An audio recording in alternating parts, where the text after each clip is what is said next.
Hi there, this is Just Nigeria. Coming up, too close for comfort. Residents of Satellite Town in Lagos want fuel tank farms relocated. They are making their money, and yet they are making life unbearable for a lot of us here. Also, the power of creativity. We'll look at how art is used as therapy for mental illness.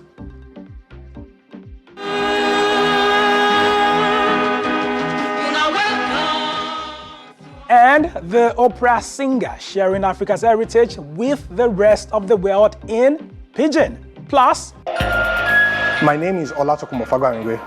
Check me out. The technopreneur teaching millennials to maximize opportunities in ICT.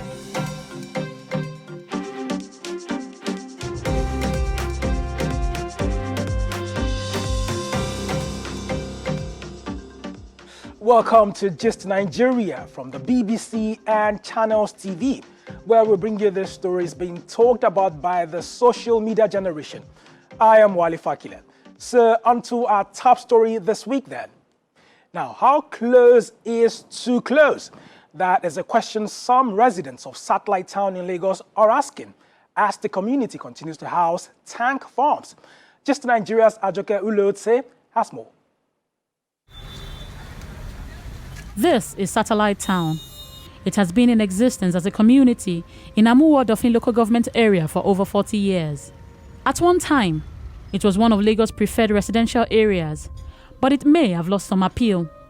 Before 2014, residents say they enjoyed some semblance of peace, and then came these tank farms.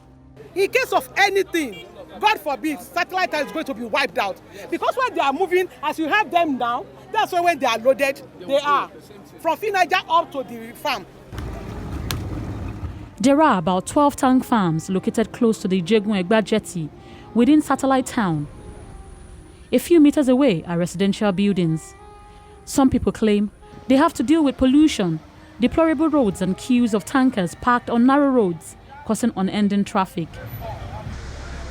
It's the reason half of John's tenants have left, forcing him to put his home on the market. I really want to sell my house and relocate because I'm dying. I don't have any other house. If I want to relocate, I will need to sell this to go elsewhere.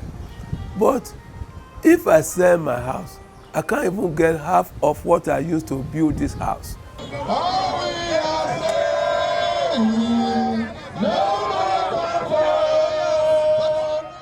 Other residents who are not willing to surrender their homes have come out for this peaceful march.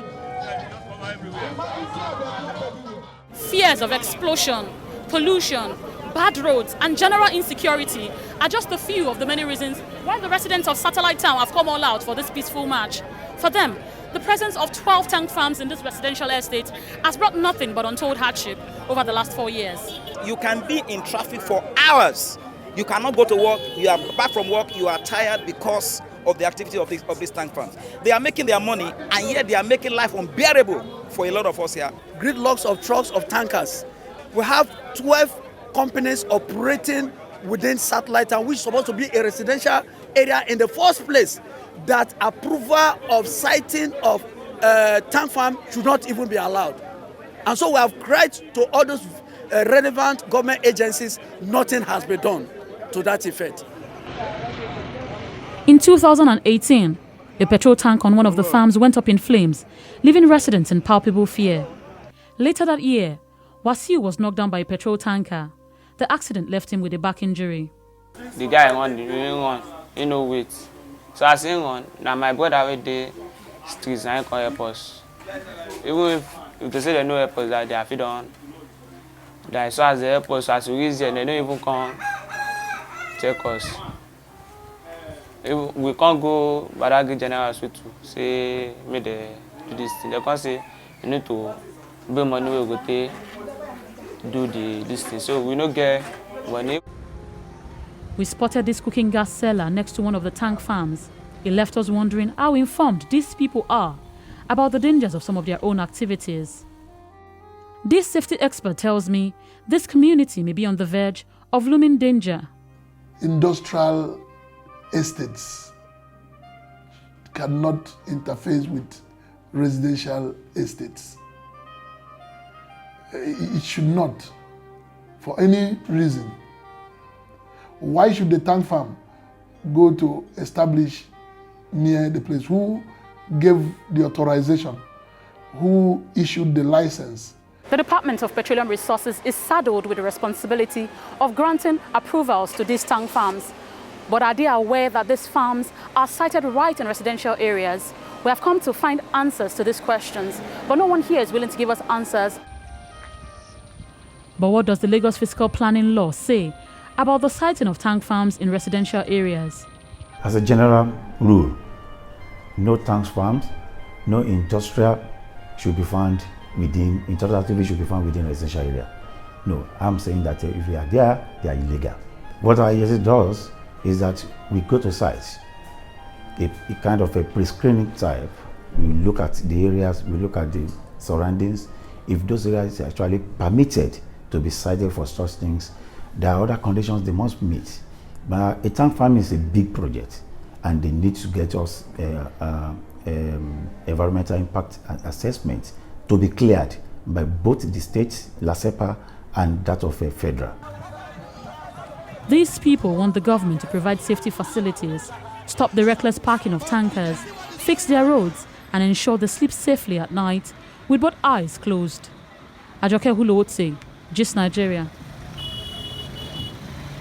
All right, that story is still developing, but Ajoke is here and she has more facts. Ajoke. Thank you, Wale. There are several parties involved in this situation. They are the residents, government agencies, federal and state, and the owners of the tank farms. We are focusing on the facts. For now, we know that Satellite Town has existed for more than 4 decades, according to the Lagos State Fiscal Planning Permit Authority. It was predominantly a residential area. There are 12 tank farms within the affected community. The proximity of the community to the Ijegun-Egba jetty makes it a choice area for tank farms, as it is easier to move refined petroleum products on water. In 2018, a 6 million litre tank belonging to one tank farm exploded, but there were no casualties recorded. Over the last 1 week, 2 protests have been staged for and against relocation of these tank farms by residents from different groups. They have cited reasons to support their cause. The Satellite Town Forum wants the tank farms relocated because of the hazards of pollution, fears of fire explosion, as well as the unending traffic caused by parking of the petrol tankers. While the Ibasa Ijegun-Egba indigenes want the tank farms to stay because their presence has boosted the community's economy and infrastructure through employment and road construction. We have reached out to most of the parties concerned, and as we continue to monitor events, we are still willing to reach out again to those who have not had their say in this developing story. Wale. Thank you very much, Joke, for the update. So, are other countries keeping citizens safe when siting storage facilities for fuel? Let's see this week's 360 roundup. In South Africa, the Gauteng provincial government says it will not authorize a new petrol facility within 5 kilometers of an existing one in urban or residential areas.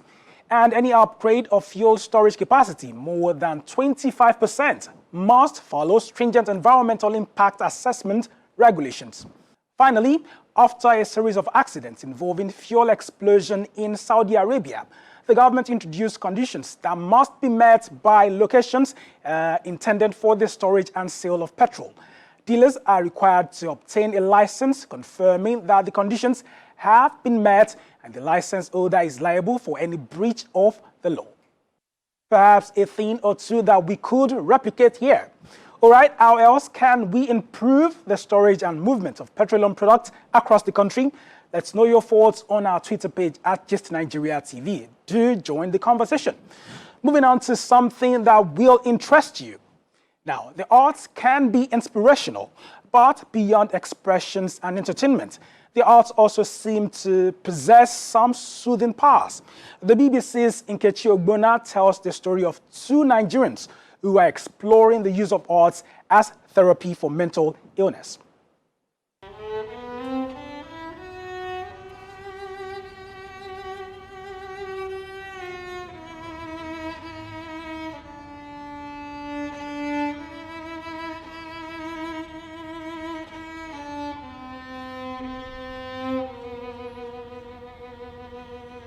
In this dark hall are people united by a common fate. Psychiatric patients seeking help to get back on their feet. There are a lucky few who have made it to a public hospital, a rare access to medical personnel and care that others with similar conditions may not have. Authorities in Nigeria have been criticized for inadequate medical personnel and equipment at public health centers. For those who couldn't access care, they end up on the streets like this. Cases like this may be extreme, but there are others battling to suppress stress and depression. Some artists believe that their drawings and creative expressions could be a source of healing. Nengi Omuku is a visual artist. I realized that there is so much happening outside of me, and there's so much bigger than me that is happening in the world and with people in Nigeria. So that's why I decided to start painting about a state of mind in general, as opposed to just painting about my own problems. She volunteered in an experiment in the United Kingdom where art was used as therapy to mental illness. Nengi seeks to replicate this in Nigeria. We're adapting it in a way, in the sense that we're going to renovate the building, not just paint, and looking for ways to raise money to help make the place habitable in the first place, and then repaint the wards and install, hopefully, museum quality art prints in the wards so that patients can go up to the art and experience art as a form of therapy. Kunle Adewale is another firm believer in Nengi's cause. He runs a non-governmental organization called Tender Arts. He's been using arts as a form of therapy in different African countries for years. He has come to this psychiatric ward to lend a helping hand. As an artist, I try to look at how art can be used to uplift the spirit of people who are down, people who are depressed, using art as a refuge, and using art to create safe space for people who have mental illnesses, and they're probably through that process, and then they can have the journey to recovery started. In a climb where mental illness is sometimes associated with spiritual or supernatural powers, Nengi and Kunle's idea seems to be a myth. I am presently at the Federal Neuropsychiatric Hospital in Yaba, Lagos, Nigeria, to find out if indeed there's a relationship between mental illness and art as therapy. Dr. Mashudat Bello Mujid is a consultant psychiatrist at the Child and Adolescent Mental Health Service Center at the Federal Neuropsychiatric Hospital, Lagos. It helps them to come out of the emotional issues faster. And for some that have mild form of the emotional problems, they may not even need medication depending on the severity, because it's on a spectrum, the mental health problem. When it is still mild and relatively identified, and art sessions and different artistic activities are setting, they may be able to come out of the blue. Her explanation cast a ray of hope on the possibility of using alternative medicine, especially art, to deal with mental illness. So you said we want brown color, right? Back in the classroom, Adewale's techniques seem to be working. Patients learn and create art to reflect their state of mind. We see patients being engaged in dance, in music, singing, and all of that, and then it has been very therapeutic for them. It has brought hope, inspired them to aspire to become greater than the way they've been before. And there's only so much the government can do. So I think it takes individuals to look past that stigma and rally around and start figuring ways to make our community, our society, our mental health better. Advocates say more attention should be paid to alternative therapy to dealing with mental illness. Nkechi Obona, Gist Nigeria. Using arts to heal the soul there. Fantastic. There's more to come here on Gist Nigeria.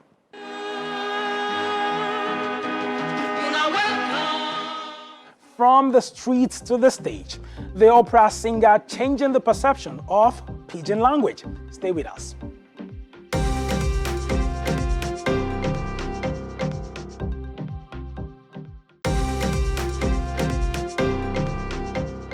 You've been watching Gist Nigeria from the BBC and Channels TV. I am Wale Fakile. Thanks for staying with us. Coming up, the technopreneur teaching young people to find solutions to indigenous challenges. But we'll take some other stories before that. Now, you may be familiar with Pidgin English, the lingua franca spoken across West Africa. Pidgin has often been considered better suited to the streets than the stage. But one woman is trying to change this. She has performed an opera written entirely in Pidgin for the first time. The BBC's Mayeni Jones went to take a look.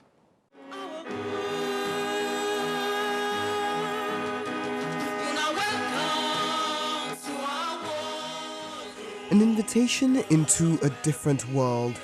Song Queen is the creation of Helen Epega, also known as the Venus Bushfires.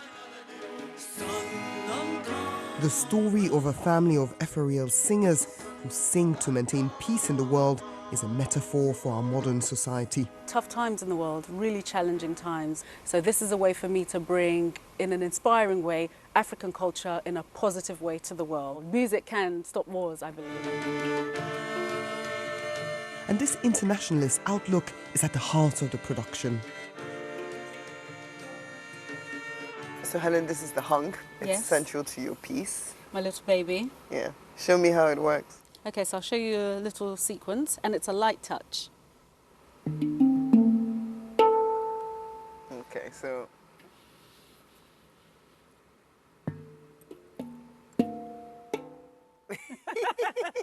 Perfect. So something like this.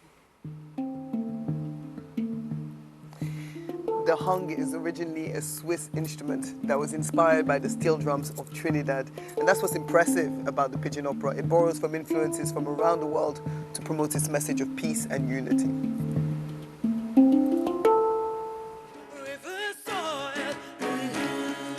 Pidgin has long been considered the language of the streets, but initiatives like Song Queen show this may be changing. The perception of Pidgin English language before was that it's been spoken by low-class people, especially the uneducated ones, the illiterates. But today, even the literates are embracing the speaking of Pidgin English. I think Pidgin is a great language. We were all speaking Pidgin before the British brought English to us, so I like speaking Pidgin.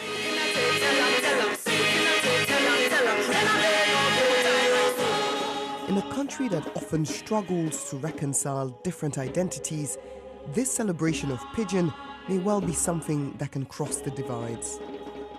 Mayeni Jones, BBC News, Lagos. As it's said in Pidgin, Madam, you too much.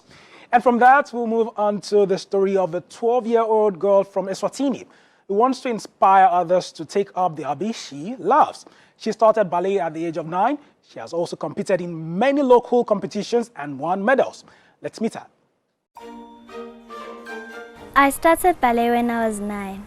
What I like about ballet is that it has a sense of discipline and gets you confidence. Hi, my name is Luanda. I'm 12 years old. I live in Eswatini. I dance ballet and now I'm off to my class.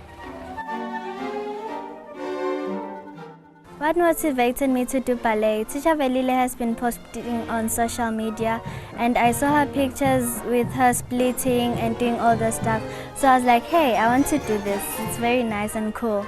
We do body preparations from the head to the toe, which is called warm-upping, before we start our routines. I've gotten success and like going to the States, and in the competitions I go to, I get a lot of medals. I feel like other kids have to join ballet because ballet is just a hobby that keeps you happy. So graceful at such a young age. Impressive. All right, it's now time for Check Me Out, our weekly showcase of Nigerians doing wonderful things around the world. This week, we'll bring you the story of Tokunbo Fagbamigbe, the tech executive and software developer empowering young people. Let's check him out. Success is a process. I believe success is predictable. I believe that success is reproducible. My name is Olatokunbo Fagbamigbe. I'm an information technology executive and developer of tech talent in Africa. check me out.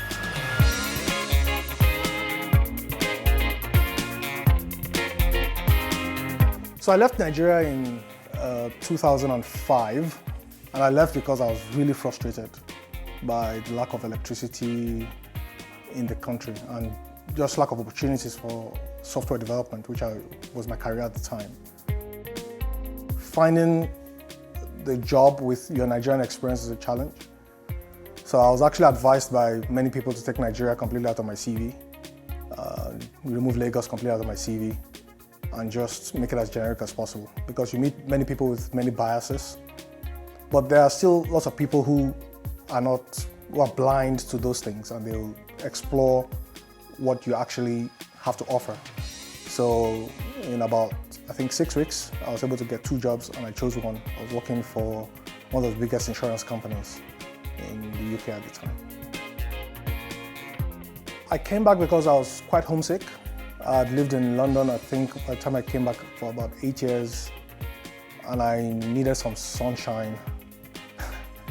And frankly, there were a lot of opportunities in Nigeria at the time. The economy was booming.